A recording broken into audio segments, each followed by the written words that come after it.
सामने परमात्मा कबीर जी वही रूप में बैठे दिखे, चरणों में गिर गए। वो 104 साल के वृद्ध उस 5 वर्ष के बालक। अवश्य सुनिए जगत गुरु तत्वदर्शी संत रामपाल जी महाराज के अमृत वचन।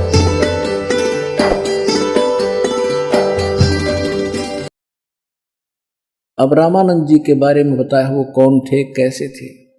भगति दरावड़ देश थी, यहाँ नहीं एक रिंच, ऊत भूत की धावना या पाखंड और परपंच। रामानंद आनंद में काशी नगर मंझारे, देश दराविड़ छोड़ कर वो आए पूरी विचार। अब स्वामी रामानंद जी के साथ आगे लिंक होता इस कथा का, इसलिए गरीबदास जी ने बीच में थोड़ा हिंट दिया है कि स्वामी रामानंद जी ये बहुत बड़े विद्वान ब्राह्मण माने जाते थे, वेदों गीता पुराणों के। और काशी एक हमारे पूरे विश्व के अंदर काशी अध्यात्म का एक केंद्र माना जाता है। तो जब रामानंद जी द्राविड़ देश में दूर रहने वाले थे, उन्होंने जब देखा कि ऐसे पवित्र नगरी में ये नकली ब्राह्मणों ने वहां पर ऊत भूत की पूजा पाखंड प्रपंच का प्रचार कर दिया है, तो वहां जाकर उन्होंने वेद शास्त्रों गीता अनुसार ज्ञान देने की सोची, वहां आकर रहने लगे। लेकिन उनके विचारों से, क्योंकि लोग संस्कृत बहुत बोलते थे, एजुकेटेड, बचपन से पढ़ने लगते थे, तो वहां की आसपास के क्षेत्र के लोग बड़े प्रभावित हुए कि रामानंद जी बड़े विद्वान पुरुष है, जिस कारण से ब्राह्मणों के एजुकेटेड बच्चे उनके शिष्य हो गए और 1400 ऋषि शिष्य बना दिए, जो केवल वेद गीता और पुराणों के आधार नाम लेकर के वो प्रचार करते थे। तो लोगों में कुछ वहां भक्ति पनपी, और लेकिन वो पाखंड भी बराबर चल ही रहा था। तो उसी समय क्या बता रहे हैं कि रामानंद भक्ति दरावड़ देश थी, यहाँ नहीं एक रिंच, काशी में ऊत भूत की धावना पाखंड और परपंच। रामानंद आनंद में काशी नगर मंझारे, देश दरावड़ छोड़कर वो आगे पूरी विचार।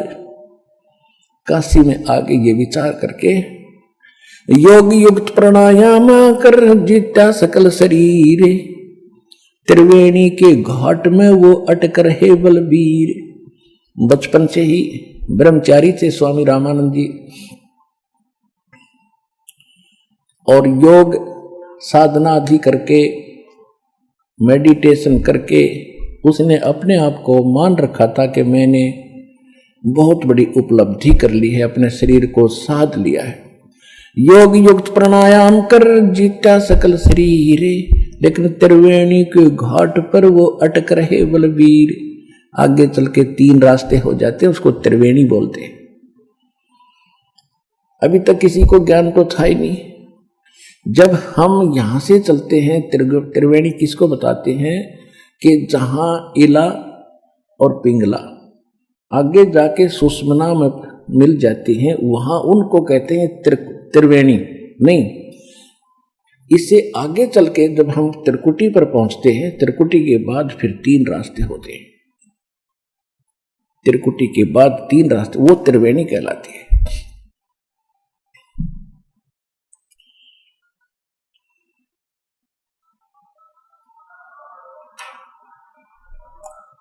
योग योग प्राणायाम कर जीता सकल शरीर, त्रिवेणी के घाट में वो अटक रहे बलबीर। तीर्थ व्रत एकादशी और गंगोदक स्नाने, पूजा विधि विधान से सर्व कला सूर ज्ञान।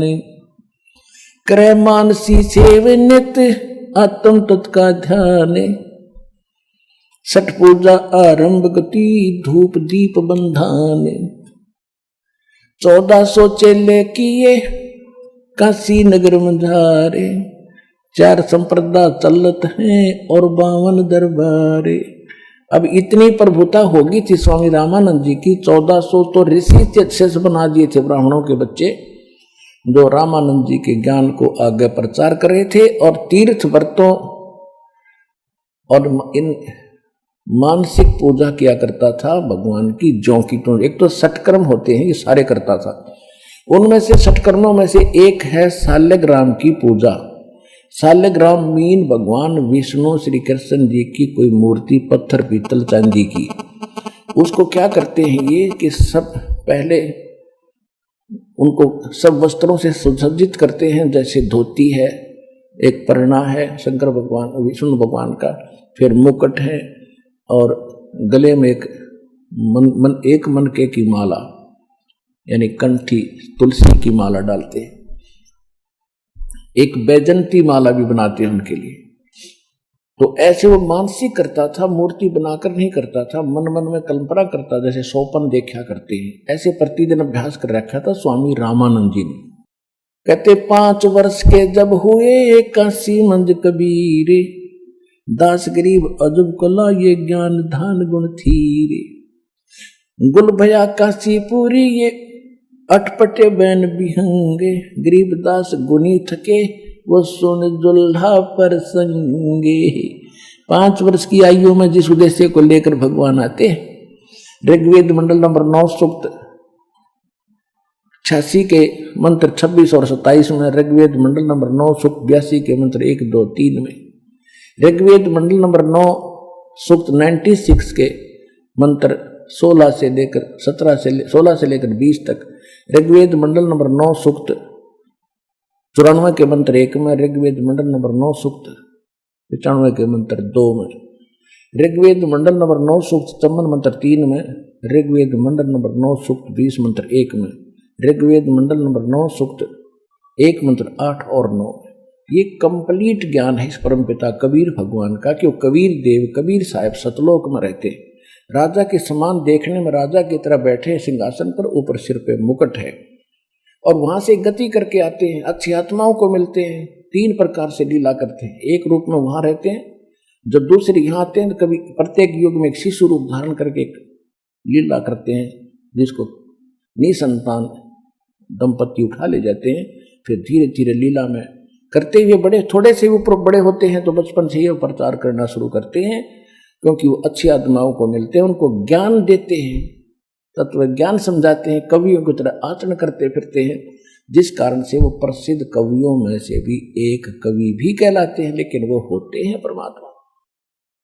तो उसी आधार से तो वही प्रमाण गरीबदास साहब दे रहे हैं।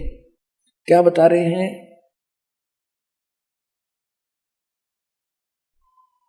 काशीपुरी गुल भया काशीपुरी ये 5 वर्ष के जद भये काशी मंज कबीरे, गरीबदास अजब कला ये ज्ञान ध्यान गुण थीरे। 5 वर्ष के जब हुए इतना गजब का ज्ञान बताया करते थे कि बड़े बड़े विद्वानों के छक्के छुड़ा देते थे। जैसे रामानंद के छोटे मोटे 1400 ऋषि कहीं सत्संग कर रहे होते थे तो परमात्मा खड़े होकर एक प्रश्न करते थे, क्या कौन ब्रह्मा का पिता है, कौन विष्णु की माँ, शंकर का दादा कौन है, पंडित जी दे बता। या इनकी टाई टाई फिस, ये तो अजर व अमर है, इनके कोई माता पिता नहीं है, तो क्या बकवास करता है। बंद कर देते इसको बात सुनना। अब क्या कहते हैं? गुल भया काशीपुरी ये अटपट बैन बिहंगे, गरीबदास गुणी थके सुन दुल्हा पर संगे। गरीबदास जी कहते हैं बड़े बड़े विद्वान, गुणी माने विद्वान, परमात्मा के सामने वो प्रश्नों का उत्तर नहीं दे सके। जैसे एक सिंपल सा उदाहरण है, वो भगवान को निराकार बताते हैं। परमात्मा कहते तुम वेदों को सच मानते हो? कहा जी। तो वेदों में फलाने फलाने उसमें ये ऐसे लिखा है, पढ़कर देखो। पढ़ लेते थे पर मानते कभी नहीं थे। तो क्या कहते हैं गरीबदास जी? कह रहे हैं कि उस जुल्हे के ज्ञान के प्रसंग को सुनकर विद्वान भी थक जाते थे, हार जाते थे। बेशक वो ऊपर से स्वीकार नहीं करते थे, अंदर से टूट जाते थे। अब परमात्मा ने क्या लीला की? परमात्मा की यही कोशिश रही है कि सबसे पहले क्यों ना मैं इस रामानंद को सेट कर दूं, जो इतना प्रचार कर रहे, फिर ये हो सकता है मेरे वाले ज्ञान को बता दे, मेरा काम हल्का होगा। तो परमात्मा ने सोचा, एक दिन लीला के हो चुके थे। लीला की रामानंद जी प्रतिदिन स्नान करने के लिए जाया करते थे गंगा के घाट पर। एक पंचगंगा घाट ब्राह्मणों ने महापुरुषों के नहाने के लिए बना रखा था। ब्राह्मण नहाते थे उसमें, प्रतिदिन जाते थे मुंह अंधेरे वक्त से। एक दिन परमात्मा ने छोटे से बच्चे का रूप बनाया, 2.5 साल के बच्चे का, 2.5 वर्ष के बच्चे का रूप बना करके पैड़ियों में लेट गए, जहां गंगा पर नहाने के लिए नीचे घाट पर उतरते हैं स्नान करने वाले। रामानंद जी वक्त से उठे, अपने स्वाभाविक तरीके से नीचे उतर रहे थे, नहाने के लिए जल के निकट जा रहे थे। बीच में लेटे बच्चे के सिर में उनकी खड़ाऊं लगी तो जैसे बालक लीला करता रोने की, परमात्मा रोने लगे। रामानंद जी क्योंकि दयालु साधु संत दयालु होते हैं, एकदम स्पीड से झुके कि कोई बालक का चोट लग गई। और जब वो झुके तो उनके गले की कंठी, जो विशेष पहचान है वैष्णव परंपरा की, एक तुलसी की मणि, तुलसी की लकड़ी का एक मनका होता बस पूरे धागे में, वो गले में डालते हैं। वो पहचान है कि वैष्णव परंपरा से यू दीक्षित है। वो निकल के वह माला कंठी कबीर जी के गले में डल गई अंधेरे में। रामानंद जी ने उठाया कि बेटा राम राम बोल, राम राम बोल, राम के नाम से सुख होता है। चोट लगी तुझे, बैठ जा, तेरे घर भिजवा दूंगा बेटा, तू गलती से नींद में इधर आ गया। परमात्मा चुप हो गए, जो काम था उनका हो गया। वो नहाने लग गए, वो अंतर्ध्यान होगा अपने कुटिया में आ गए। रामानंद जी ने सोचा बच्चा चला गया होगा, इधर उधर देखा, नहीं कहीं मिला, कोई बात नहीं। अब कुछ दिनों के बाद परमात्मा ने एक रामानंद के शिष्य को, ब्राह्मण को, विवेकानंद नाम था उसका, वो दीक्षा कर रहा था, प्रवचन कर रहा था। श्री विष्णु जी के ये पुजारी होते हैं, विष्णु को सुप्रीम पावर बताते। वो कह रहा था विष्णु सर्वेश्वर है, महेश्वर है, ये तीनों रूप धारण करके सब लीलाएं करता है। ब्रह्मा रूप में सृष्टि रचता है, शिव जी रूप में संहार करता है, और विष्णु बनकर ये सबकी स्थिति और पालन करता है। ये अजरो अमर है, इनकी कोई माता पिता नहीं है। कबीर परमात्मा वहां बैठे थे और जब सत्संग उन्हें पूरा किया तो परमात्मा खड़े हुए कहने लगे, स्वामी जी एक शंका है मेरी। कहा बोल बच्चा, क्या बात है? आप कह रहे हो कि सर्वशक्तिमान है, इनकी कोई माता पिता नहीं है। तो मैंने एक ब्राह्मण कथा कर रहे थे, वो देवी पुराण का 3रा स्कंद पढ़ रहे थे, जिसमें विष्णु जी खुद कहते हैं हम तो नासवान है, हमारा जन्म मृत होता है, हम अविनाशी नहीं है, और दुर्गा हमारी, तू मेरी माता है। ब्रह्मा विष्णु शंकर भगवान स्वीकार करते हैं कि जब ब्रह्मा और विष्णु आपसे उत्पन्न हुए हैं तो माता दुर्गा में भी आपका बेटा हुआ है। आप कहते हो ऐसा है नहीं। एक शिव पुराण सुना रहा था ब्राह्मण, वह मैंने सुना था रुद्र संहिता के अंदर ये ब्रह्मा और विष्णु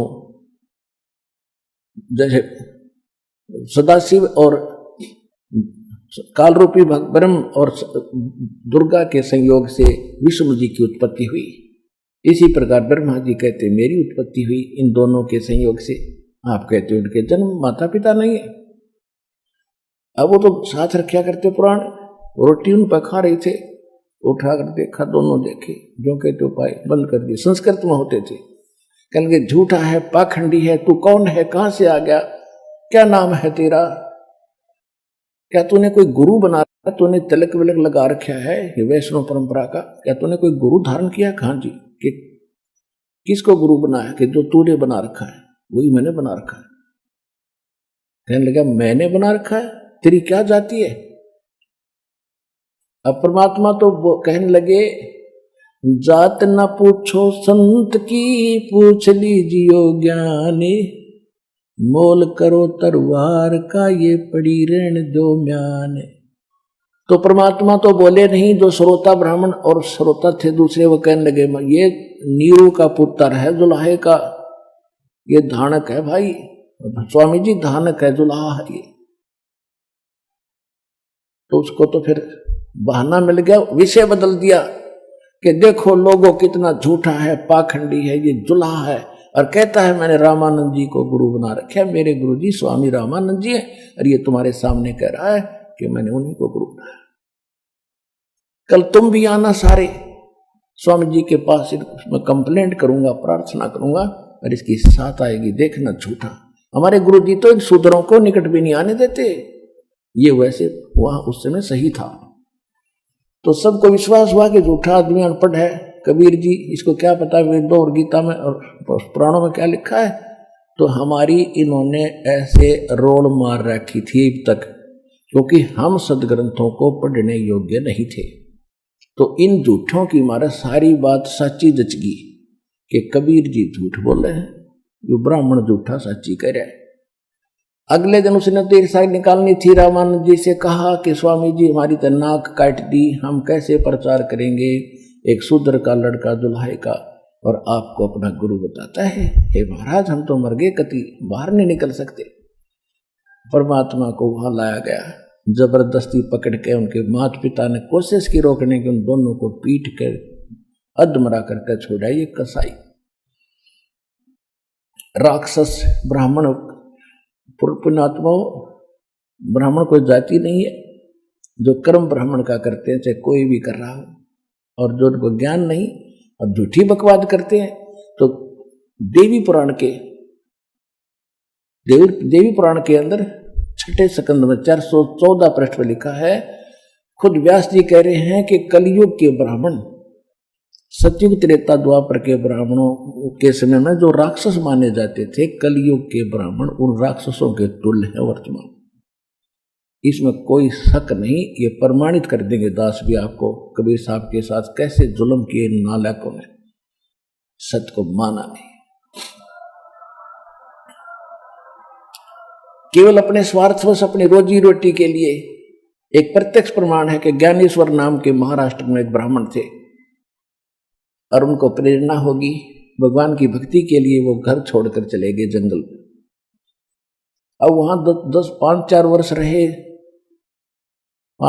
फिर भी वो उन्हें सोचा भी घर पे रहकर ही बात बनेगी, तो वापस आ गए।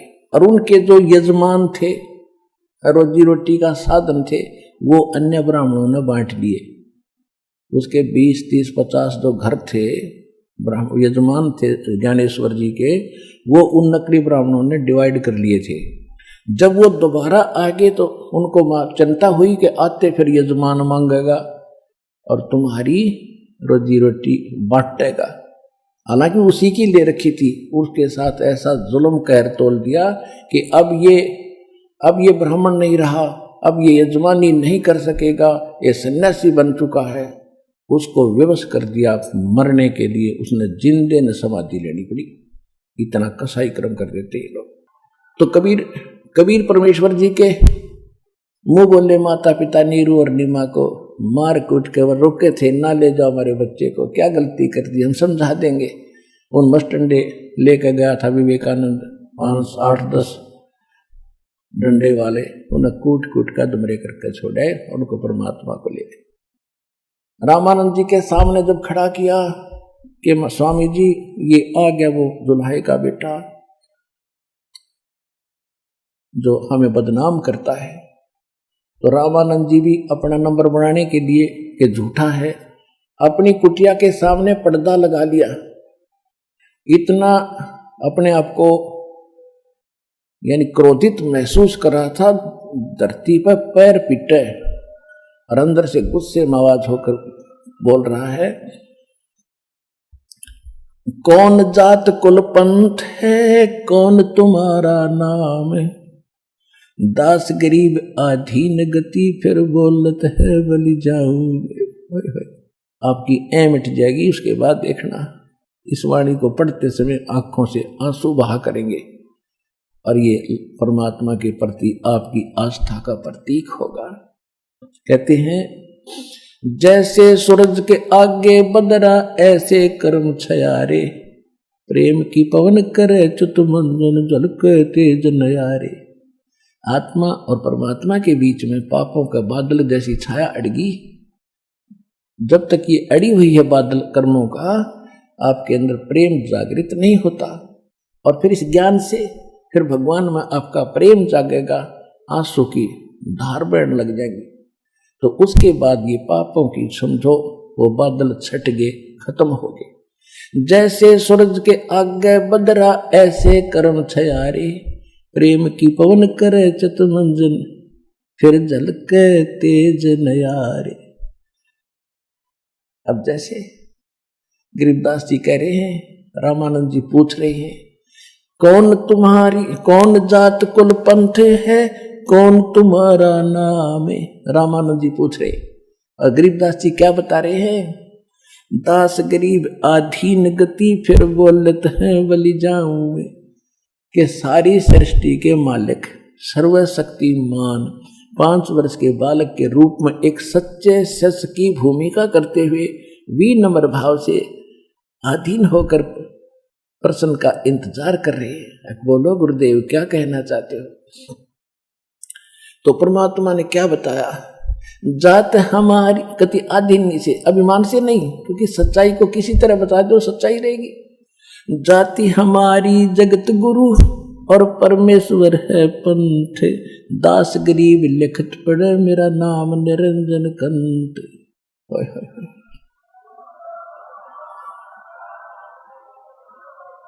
परमात्मा ने कहा कि अगर मेरी जाति पूछते हो तो जगत गुरु हूं मैं, सारे विश्व को सच्चा ज्ञान देने वाला सतगुरु हूं मैं। और मेरा पंथ पूछता है तो मैं परमेश्वर, और परमेश्वर ईश्वरेशु समर्थेशु परमश्रेष्ठ है, स परमेश्वर है। इन ईश्वरों में भी सभी यहाँ के वर्तमान के जितने समर्थ बने बैठे इनमें भी जो परम श्रेष्ठ है स परमेश्वर है। तो वो उत्तम पुरुष कौन है, वो परमेश्वर यानी ईश्वर का से भी परम सर्वश्रेष्ठ। रामानंद जी तो उस ब्रह्म के ऊपर अटके हुए थे, और ब्रह्म के तो दूर की बात है विष्णु जी को ही ब्रह्म मान रहे थे और सर्वशक्तिमान मान रहे थे। क्या बताते हैं परमात्मा, कहते हैं जात हमारी जगत गुरु और परमेश्वर मेरा पंथ है, कि मैं परमेश्वर का पंथ चला रहा हूं। जैसे कोई तो निरंकारी पंथ है, कोई विष्णु जी का पंथ है, कोई शंकर जी का पंथी है। पंथी माने उस मार्ग पर चलने वाला। तो कबीर परमात्मा कहते मेरा वो परमेश्वर वाला पंथ बताने आया हूं, मैं सारी सृष्टि को ज्ञान देने वाला जगत गुरु हूं, और मेरा नाम है पूछता है तो मैं परमात्मा हूं। अब परमात्मा समझ धानक दुल्हे का बेटा कहे तो कैसे गले उतरे उस विद्वान ब्राह्मण के, कर्महीन के। क्या बोले, रे बालक सुन दुर्बुद्धि घटमट तन आकार, दास गरीब दर्द लगा जब हो बोले सिरजनहार। रामानंद जी कहते हैं कि ए दुर्बुद्धि, ए बुद्धि भ्रष्ट बच्चे, तेरा शरीर दिखाई देता है, तू अपने आप को निरंजन भगवान बता, क्योंकि ये तो निरंजन पर टकरे है।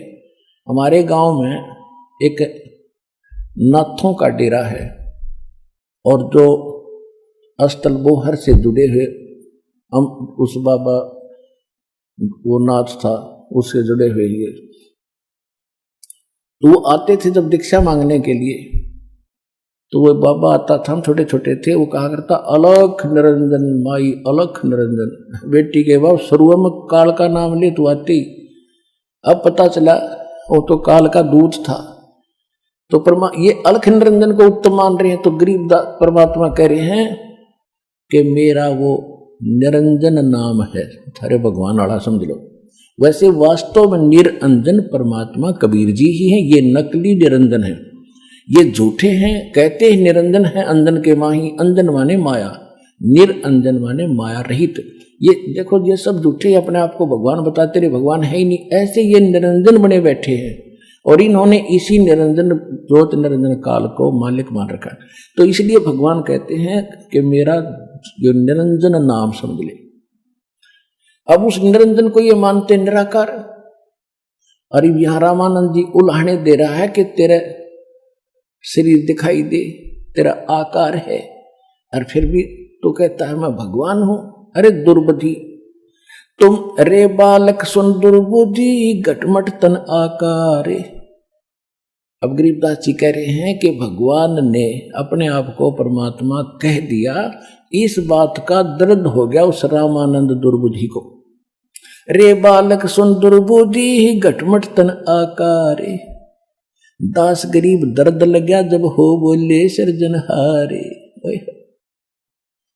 गरीबदास जी कहते हैं कि रामानंद जी को दुख हुआ इस बात का जो भगवान ने अपने आप को भगवान कह दिया, उसकी अज्ञानता के कारण दुख था। पुण्यात्माओं, आने वाले समय में आपको ये अमर कथा सुनाया करूंगा, आपकी आंखों से आंसू बहा करेंगी, लेकिन इसके सुनने के लिए तैयार कर रहा हूं पहले आपको कि ताकि दास जो बोले था आपके सारी अंदर समावे। इसलिए ये कथा, ये प्रमाण देख देख आपको इतना फीड कर रहे हैं, इतना सीडी वगैरह डीवीडी बनाकर भेज रहे हैं, आपको सिम कार्ड मेमोरी कार्डों में सत्संग सुना रहे हैं ताकि आपका जो अंधेरा हट जाए। फिर आप कथा सुना करते थे रामायण महाभारत की, वो तो आपने बैली का प्रथम कक्षा का कैदा दिखाई दिया करेगा इस ज्ञान के सामने। और फिर आगे आने वाले समय में क्या होगा, आने वाले समय में क्या होगा कि माया की दौड़ धूप खत्म होगी, सब ये व्यर्थ के खर्चे बंद करवा दिए, बीड़ी शराब मांस तमाकू 50% बरी हो गया, फ्री हो गए। उसके बाद रही ये परंपराएं, ब्याह शादी बकवाद नाचने गाने तुच्छक बात, ये कति बंद करेंगे।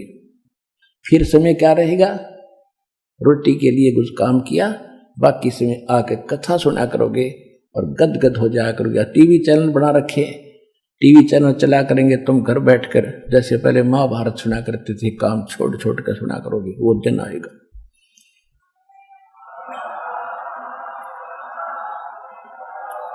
अब रामानंद जी दुखी हो, गाली दे रहे हैं अपने मालिक को बिना पहचाने।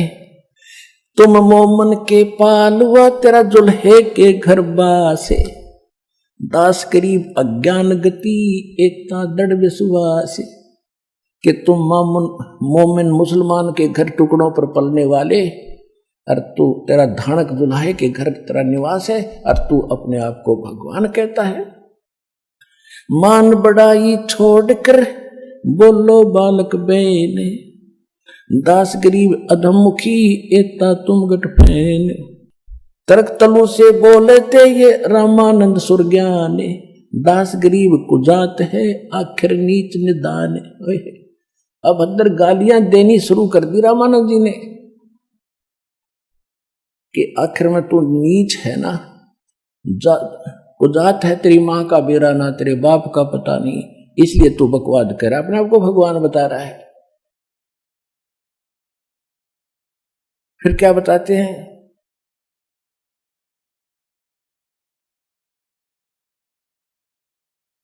रे बालक नीची कला तुम हो बोले ऊंचे, दास गरीब पलक घड़ी खबर नहीं दम कूचे।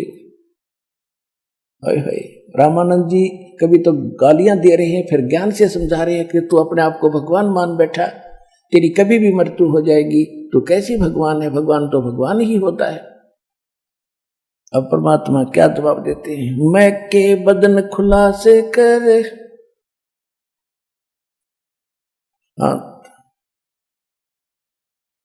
मैं के बदन खुलासे कर,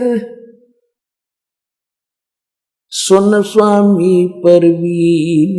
इतनी गालियां देने के बाद फिर कहते हैं अपने गुरु के सामने एक सुयोग्य शिष्य की कैसी भूमिका होनी चाहिए। ये परमात्मा हमारे लिए रिहर्सल और भूमिका करके दिखाते हैं कि गुरु जी मान ले कोई कभी आपको खुरका धमकाते हैं तो आप दुख नहीं मानना चाहिए। एक विद्यार्थी की तरह बच्चे को टीचर धमका देते हैं, फिर भी टीचर के प्रति कभी विद्यार्थी को दुख नहीं होता इसने क्यों मार दिया, तो विद्यार्थी सही है। बकवाद करता है, छोड़ जाता स्कूल को, फिर धक्के खाओगा सारी उम्र।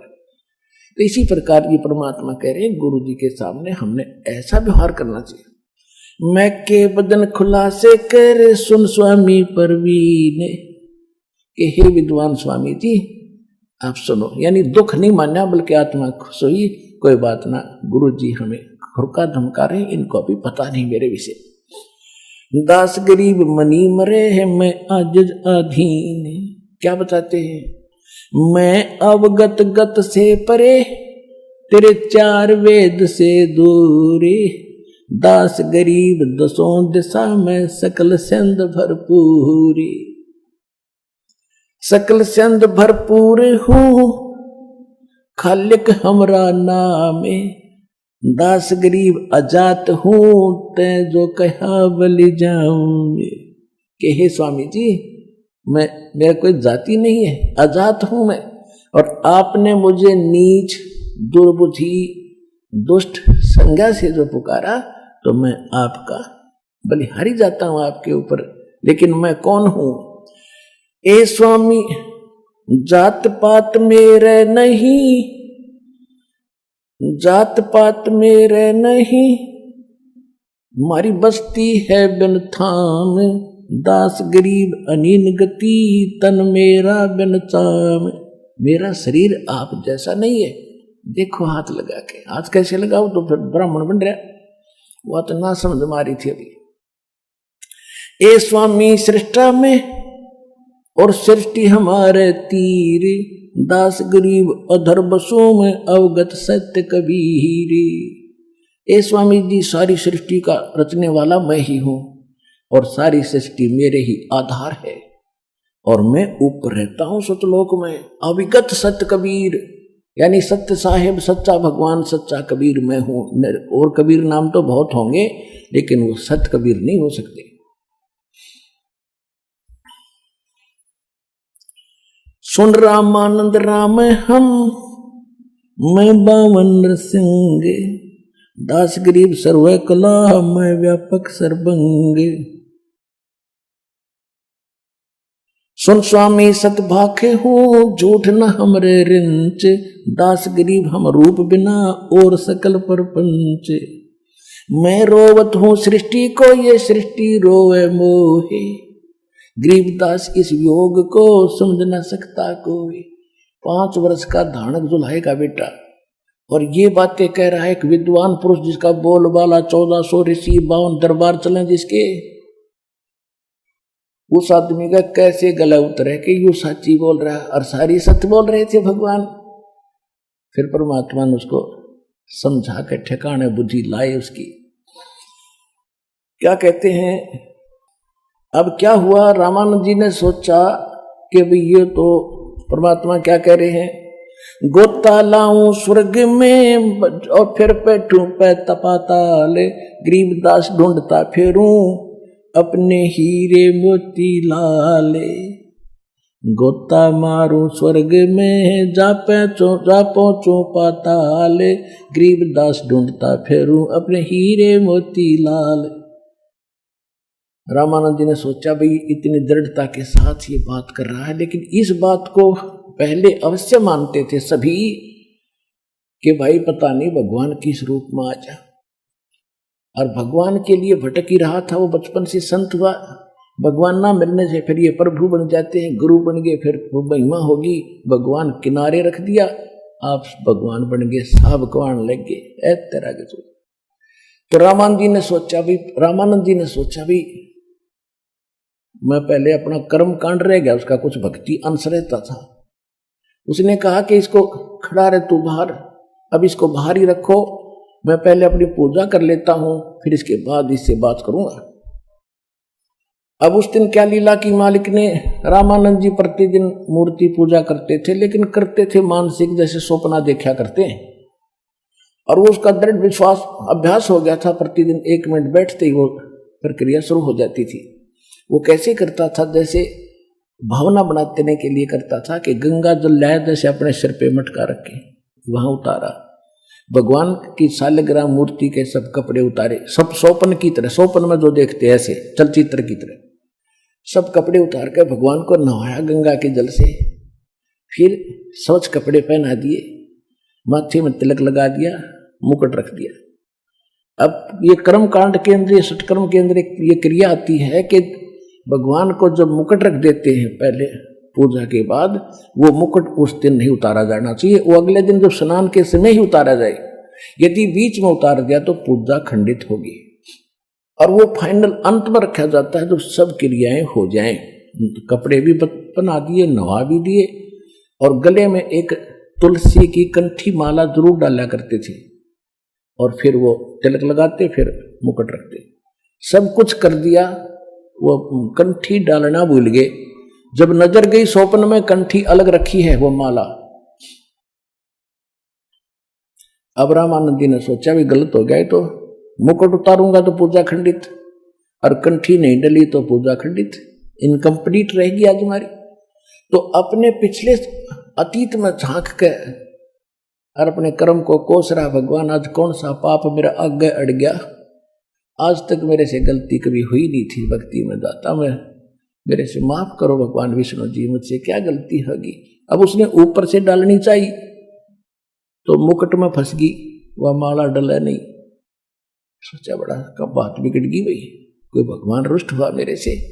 तो परमात्मा बाहर खड़े थे, कबीर जी 5 वर्ष के बालक के रूप में, बीच में पर्दा लगा हुआ था मोटा, और वो बाहर कोई वस्तु भी नहीं, तो स्वप्न की तरह देख रहा था। जो परमेश्वर ने बाहर से कहा, जब देखा दुखी रामानंद जी को, ए स्वामी गुंडी खोल कर फिर माला गल डारे, गरीबदास इस भजन को समझ सके करता रे।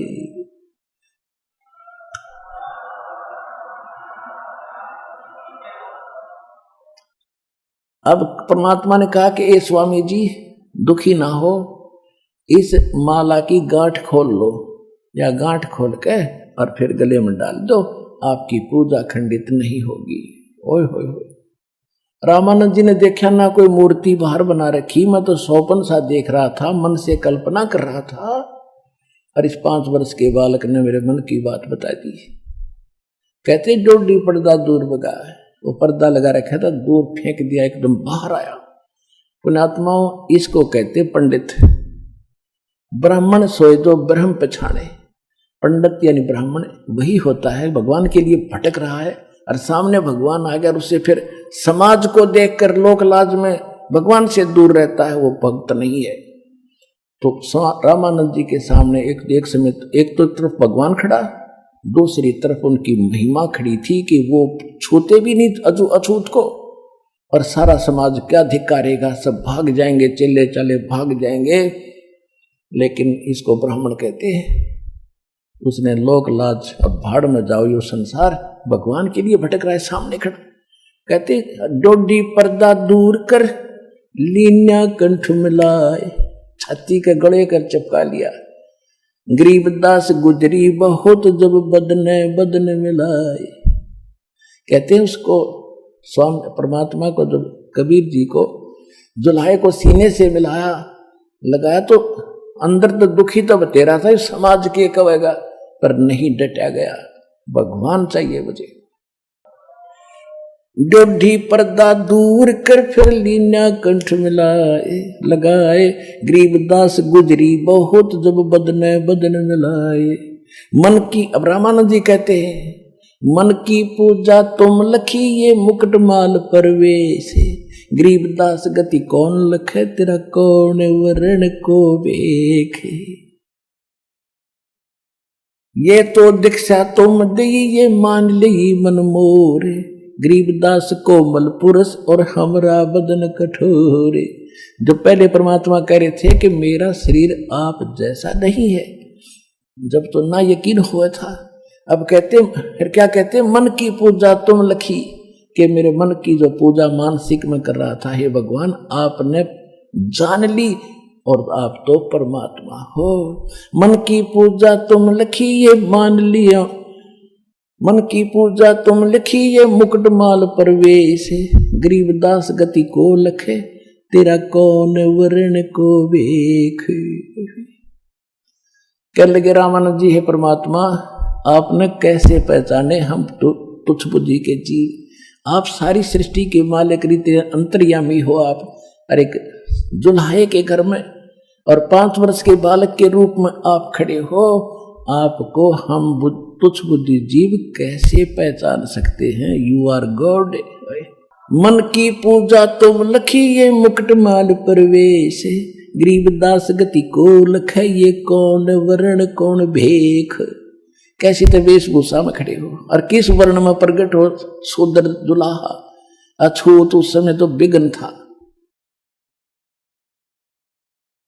और फिर क्या कहता है, ये तो दीक्षा तुम दई मान ली मनमोर। तो संकेत समझते साधु संत के परमात्मा है, और मेरी फड़क, मेरे अंदर जो जाति पुतपाती का जो अड़ंगा था, यो खत्म करने के लिए इन्होंने लीला की है।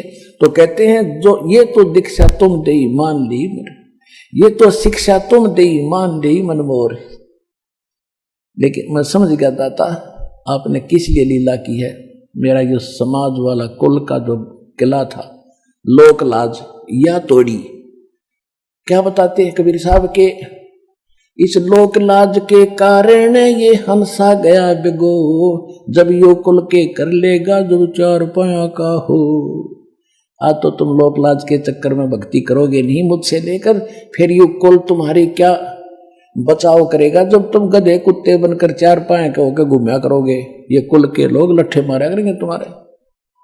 तो स्वामी रामानंद जी कह रहे हैं, ये तो शिक्षा तुम दई मान ली मनमोर, गरीब दास कोमल पुरुष और हमरा बदन कठोरे।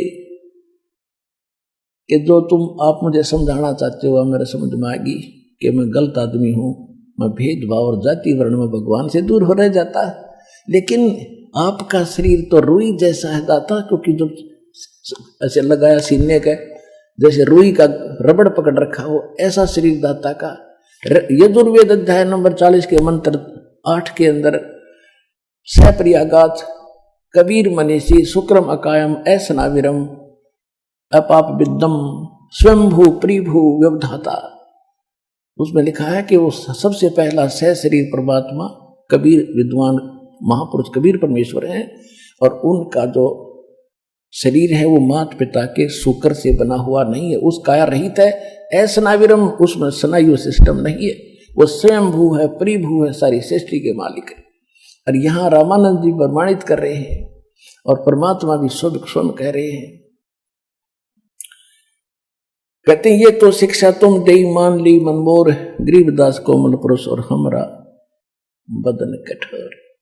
अब उसके बाद रामानंद जी ने कहा कि बच्चा एक बात बता, और तो सारी मैं मान गया आपकी बात, एक बात बता, आपने झूठ क्यों बोला।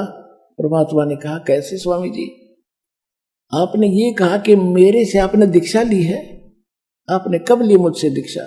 स्वामी जी याद करो, जिस दिन आप स्नान करने के लिए गंगा घाट पर जा रहे थे और मैं वहां लेटा हुआ था, आपकी खड़ाऊ मेरे सिर में लगी थी, आपने मुझे आशीर्वाद दिया, बेटा राम राम बोल, मैं आपका चेला, आप मेरे गुरु बन गए। अब रामानंद जी को याद आया कि वो तो 2.5 वर्ष के बच्चे छोटी आयु के थे, आप तो बड़े उम्र हो, आप तो 5 वर्ष के बच्चे का और 2.5 वर्ष के बच्चे का शरीर का डबल डिफरेंस हो जाता है, डबल यानी दूना अंतर हो जाता है हाइट में, सारी चीजों।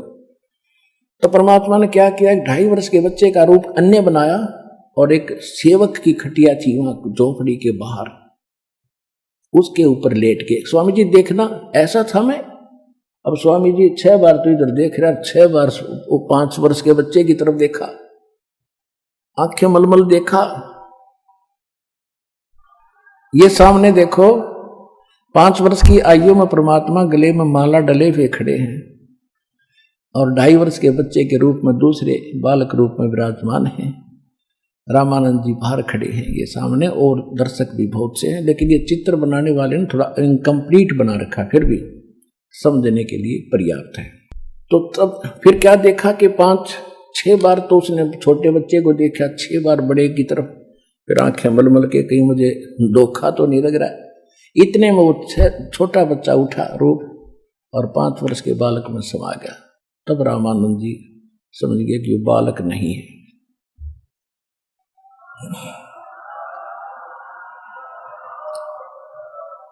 अब थोड़ा सा संक्षिप्त में बताऊंगा। उसके बाद रामानंद जी ने सोचा भाई अब तो इनसे चर्चा और करनी पड़ेगी, क्योंकि मन जो है ये जल्दी सी मानता नहीं। अब रामानंद जी ने कहा कि बच्चा कि वो चले चले तो बिदक के सब भागे, अगर रामानंद जी भी के चक्कर में आ गया। अब रह गए दोनों जड़े, गुरु और चेला, भगवान शिष्य रूप में और स्वामी जी गुरु रूप में। अब क्या हुआ कि स्वामी परमात्मा ने कहा कि स्वामी जी ने कहा रामानंद जी ने कि मैं बचपन से अभ्यास करता हूं और मैं अंदर बहुत दूर तक समाधिस्थ होकर देख लेता हूं। परमात्मा ने कहा स्वामी जी आप समाधिस्थ होकर देखो कहां तक पहुंचते हो।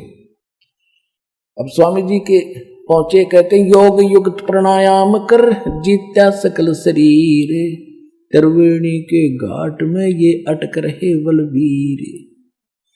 त्रिकुटी तक तो आम प्लेटफार्म है, वहां तक तो साधक ठीक साधना करते पहुंच ही जाते हैं। त्रिकुटी पर तो वैसे भी जाना होता है क्योंकि वहां से फिर अलग से रास्ते होते। एक तरफ तो इस काल की व्यवस्था है जहां ये सारे सेक्रेटरिएट हैं इसके, जैसे धर्मराज का ऑफिस है, सबसे पहले वहां अकाउंट लिया जाता है, उसके बाद वहां से फिर अलग अलग जहां जाते हैं उनको भेज दिया जाता है। वो तो एक लेफ्ट साइड का रास्ता है। राइट साइड में एक अलग व्यवस्था है, जो ऋषि ऋषि होते हैं उनको अलग से स्थान दे देते हैं, वहाँ अपने कर्म फोड़ते रहते हैं। 88,000 खेड़े बना रखे अलग अलग गांव से, वहाँ के सरपंच बना दे इनको, ये वहाँ मौज मारते हैं फिर वापस आ जाते हैं। और बीच में है ब्रह्मरंदर, तीसरा ब्रह्मरंदर। ब्रह्मरंदर के घाट को खोलत है कोई एक, द्वारे से फिर जाते हूँ ऐसे बहुत अनेक। अब परमात्मा वहां गए, रामानंद जी जब पहुंचे वहां त्रिकुटी पर परमेश्वर खड़े थे उसी रूप में जो नीचे बालक रूप में थे, और कहा स्वामी जी अब कहाँ जाओगे? अब पता नहीं, इससे आगे मुझे नहीं मालूम कहाँ जाना है। त्रिकुटी के उरले किनारे पर वहां तीन त्रिकोण है, नीचे से जाते ही वहां खड़े हो जाते, आगे नहीं जाने देते इनको, बस वहीं तक देख लो और वापस जाओ। तो परमात्मा ने कहा कि अब ये आगे 3 रास्ते हो गए, अब कहाँ जाओगे? पता नहीं कहाँ जाना है। परमात्मा बोले मैं बताता हूँ, जब आपकी मृत्यु होगी उसके बाद आपने लेफ्ट साइड में जाना है। सबसे पहले यहाँ के न्यायाधीश का ऑफिस है, वहाँ तुम्हारा अकाउंट होगा। जैसे कर्म जिस भी इष्ट की तुमने साधना की है यहाँ से फिर आपकी पर्ची बनेगी, वहाँ छोड़ दिया जाओगे। नरक की बनेगी नरक में, स्वर्ग की बनेगी स्वर्ग में, और जिस इष्ट के धाम में जाने की बनेगी उस इष्ट धाम में आप जाओगे विष्णु जी के लोक में। विष्णु जी के लोक के बाद अपने कर्म बिगाड़ के खत्म करके फिर जाओगे वापस पृथ्वी लोक में। हो सकता मनुष्य जीवन मिला या ना मिला आपको। और सामने वाला जो है ये ब्रह्मरंदर है, इससे आगे चलकर हमारे सतलोक और उसमें जाता ब्रह्मलोक में, और ऊपर सतलोक में। ये तुम्हारे बस का नहीं इसको खोलना। तो परमात्मा ने कहा कि आप अपने मंत्र जाप करके देखो, इस सामने वाले गेट को खोलो। उसकी कोई नहीं चली, सारे मंत्र जाप कर लिए जितने नीचे करता था। ओम नमः शिवाय, ओम भगवते, ओम नमः भगवते वासुदेवाय, ब्रह्म गायत्री मंत्र जो भूर्भुवः ओम भूर्भुवः स्वर, सारे लटर पटर कर लिया। ओम ओम भी जाप लिया, एक ही ओम जाप करते थे, उससे भी कोई लाभ नहीं हुआ।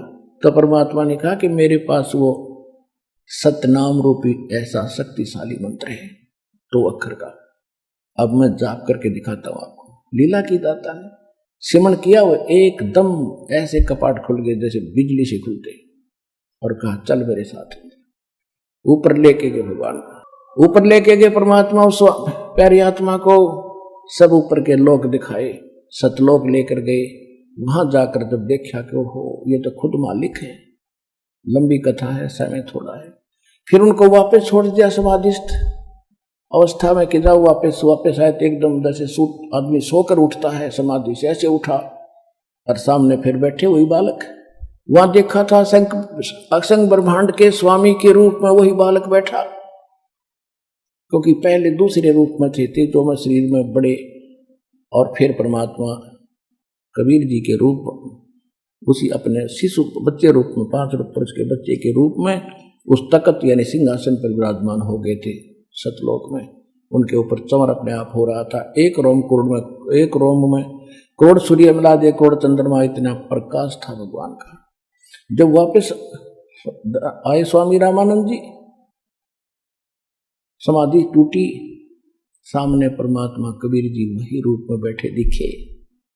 चरणों में गिर गए वो 104 साल के वृद्ध उस 5 वर्ष के बालक के चरणों में। क्या बोले? तहाँ वहां चित चक्रित भया, भाई देखा फजल दरबारे, गरीबदास सजदा किए हम पाए दीदारे। तुम स्वामी में बाल बुद्धि, 104 साल का महात्मा, चारों वेदों को कंठस्थ याद करने वाला, गीता श्रीमद् भगवद गीता का कंठस्थ याद और पूरा प्रवक्ता पाक रहा था।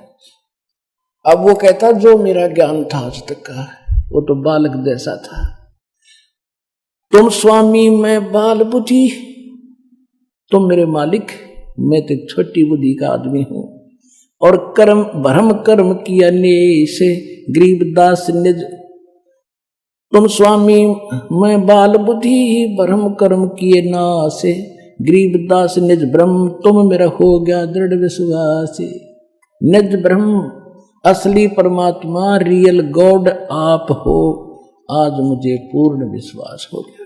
तुम सुन बेसुन से तुम परे, यानी सब सुनों के पार भी आप हो। सुन बेसुन से तुम परे और उरे से हमरे तीरे, वहां भी आप हो और यहां मेरे सामने बैठे हो। सुन बेसुन से तुम परे और उरे से हमरे तीरे, गरीबदास सर्वंग में ये अवगत पुरुष कबीर। कोटि कोटि सजदा किया और कोट कोट प्रणाम में, गरीबदास अनहद अधर हम पर से तव दामे।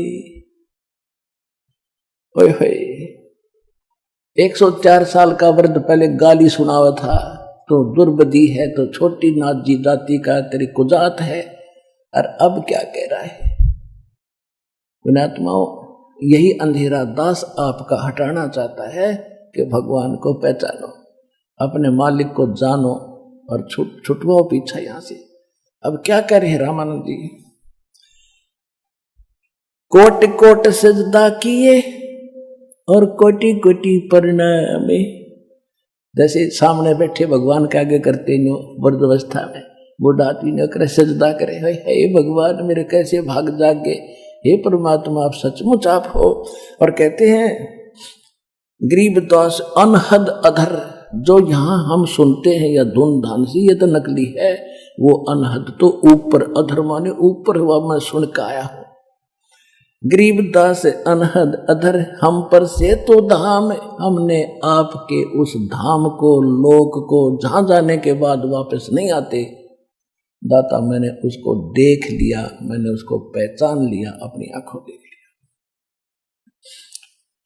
बोलत रामानंद जी सुनो कबीर करतारे, गरीबदास सब रूप में तुम ही बोलन हारे। तेरी शक्ति से सब जीव बोल रहे दाता, ना किसी की कोई औकात नहीं, आपके वचन से सब ब्रह्मांड चल रहे हैं, ये सर्जनहार। बोलत रामानंद जी सुनो कबीर करतारे, करतार माने सर्जनहार। गरीबदास तो रूप बिन सब रूप के तुम ही सर्जनहार। मैं भक्ता मुक्ता भया और किया कर्म कुन्ना से, गरीबदास अवगत मिल गए और मेटी मन की बांसे। मैं भगत और आप स्वामी, और मेरा जो सब भ्रम कर्म था वो अब नष्ट हो गया, और गरीबदास अवगत मिल गए कि मुझे परमात्मा मिल गए। अब मेरे मन की भ्रमणा भटकना ये सब नष्ट होगी। मैं भक्ता मुक्ता भया ये किया कर्म कुंद नाश, गरीबदास अवगत मिले ये मिट गई मन की बांसे। दो ठोर है एक तू भया एक से दो, कि दोनों जगह ऊपर भी आप ही हो मालिक, यहां भी आप ही हो। दो ठोर है एक तू भया एक से दो, गरीबदास हम कारणे तुम आए उतरे हो मगजो। इतना लंबा सफर करके हमारे लिए आए हो दाता, 16 शंख कोश की दूरी से परमात्मा आए हैं। परमात्मा कहते हैं 16 शंख पर हमरा तकिया, हम गगन मंडल के जिंदा, हुक्म हिसाबी हम चल आए ये काटन काल का फंदा। दो ठोर है एक तू भया एक से दो, गरीबदास हम कारणे तुम उतरे हो मगजोए। तो इस प्रकार रामानंद जी चरणों में गिर गए। परमात्मा ने कहा कि आप मेरे गुरु बने रहो, आप मेरे गुरु बने रहो, क्योंकि एक मर्यादा निभानी है। रामानंद जी कति कांप गए, पड़े पड़े कि महाराज मेरे से यह बात नहीं होगी। पहले तो मैं गलती से आपको बहुत बुरा भला कहा, मुझे माफ करो दाता, वही पाप मेरे से नहीं उठ रहा, सहन नहीं हो रहा है। लेकिन स्वामी जी परमात्मा ने कहा मैं प्रतिज्ञा दिलाता हूं, मेरी बात सुनो। पहले गुरु शिष्य का नाता बना के रखना पड़ेगा, नहीं तो आने वाले समय में काल के दूतों का दाव लग जाएगा। कबीर साहब ने कौन सा गुरु बनाया था। इस प्रकार तो कबीर साहब ने कहा कि मेरी आज्ञा मान लो, आप गुरु बने रहना फॉर्मलिटी के लिए। तब रामानंद जी रोते हुए, जो आपकी आज्ञा भगवान, एक सिर्फ रोल किया था गुरु और शिष्य का हमारे लिए मर्यादा बनाए रखने के लिए। रामानंद से लक्ष गुरु और तारे शिष्य के भाव और चेलों की गिनती नहीं, जो पद में रहे समाये। गरीबदास जी कहते रामानंद जैसे लाखों गुरु शिष्य बनाकर तार दिए और चेले हो जाएंगे, उनका कहना है कि कितने पार कर दें, तो ये बाप सब सारा संसार पार होगा जिस भक्ति को स्वीकारेंगे। वो समय आ गया। तो परमेश्वर ने कहा था कि कलयुग जब 5500 वर्ष बीत जाएगा, उसके बाद पूरे विश्व में सतयुग जैसा व्यवहार होगा, सतयुग जैसे विचार होंगे और पूरी सृष्टि पूरा विश्व नाम लेगा मेरा। और मेरे बच्चों को फिर लाखों करोड़ों अरबों की संख्या में, खरबों की संख्या में अब परमात्मा पार करेगा। अब दृढ़ता से लगे रहना दास के विचारों पर विश्वास करके, ये भगवान के विचार है। सच है।